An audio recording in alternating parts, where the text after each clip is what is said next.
Well, someone who knows all too well about bus cuts is Matthew Topham. He's from the Better Buses campaign in South Yorkshire. Hello, Matthew. Good morning. This must just be absolutely, devastating for you to listen to. Absolutely. And it's something we're all too used to in South Yorkshire. You pay more, you get less on our bus network. And while across the north of England, everyone has some issues with the bus network, we seem to be the ones who are left with that particularly scary situation when we're talking about Halloween on our bus network. And yeah, what are we seeing? We're absolutely seeing folks cut off from opportunities in retirement. We're seeing folks who maybe can't get into work.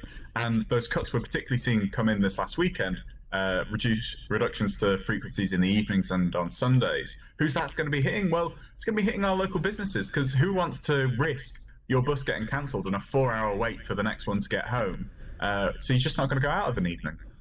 Okay, so we've heard here as well, the Lib Dems say it was because South Yorkshire didn't bid properly for funding, right? Is that why the bus services are in such a bad state? What can we do about that?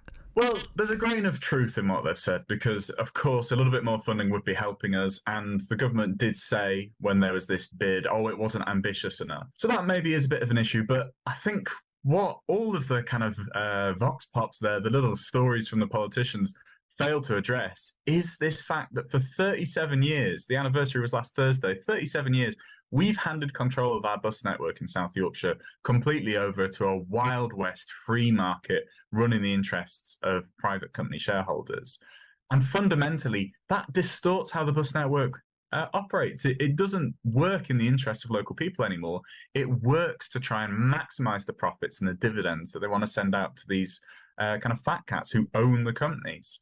And that's what we need to be addressing if we want to fundamentally shift how the network delivers for local people. I was going to say, so what needs to happen?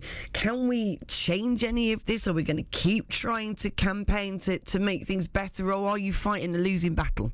We're absolutely not fighting a losing battle, because we've seen just last month Greater Manchester do what we're calling for, bring buses into public control. And so they saw from day one, and they're not even finished yet, there's loads more changes to come, but day one, 20% reduction in the cost of combined tram and bus fare tickets. That's a stark contrast to what we're seeing in South Yorkshire. They saw tens of routes increase in frequency, again, a stark contrast. And what's the result been? We're only a month in, and bus use has gone up 8%.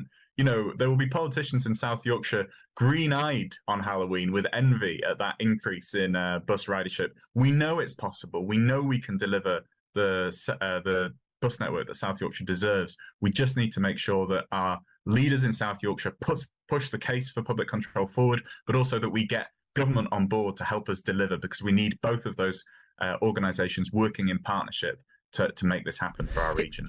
It just all seems to contradict itself as far, when I'm listening in to these kind of stories, we're all trying to be persuaded to not use the car, to use alternative forms of transport, to travel around for pollution purposes, etc. And the next minute, how we're going to do that, because you're taking away that support network and you're not making it easy for us.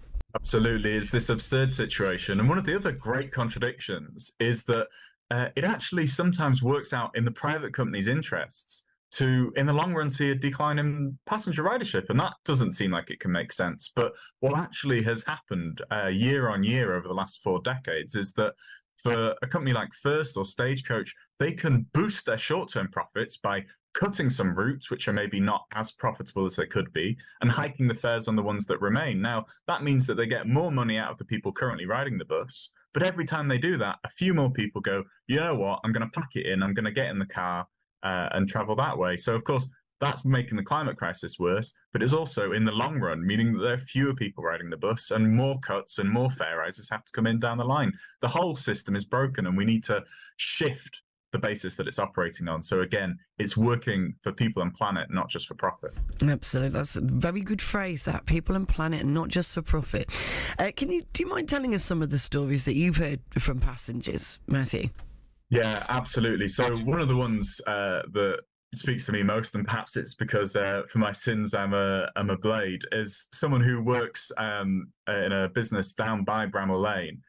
And she's had to move house from her family home because she has a visual impairment, she can't drive, but she needs to get into her workplace every day. And the bus is just so unreliable. The frequency is getting so poor and it's so expensive that to travel from her family home was just becoming now impossible. So she's had to uproot her entire family because of the broken nature of our network. And I just think this is a kind of absurd situation that we're putting families in, especially at a point in the cost of living crisis where we haven't got a lot of spare resources to be going, okay, we've got to move house. That's such a costly experience. And yet something so fundamental, this essential service, is broken to such an extent that we are forcing this choice upon people. And, it's just complete outrage.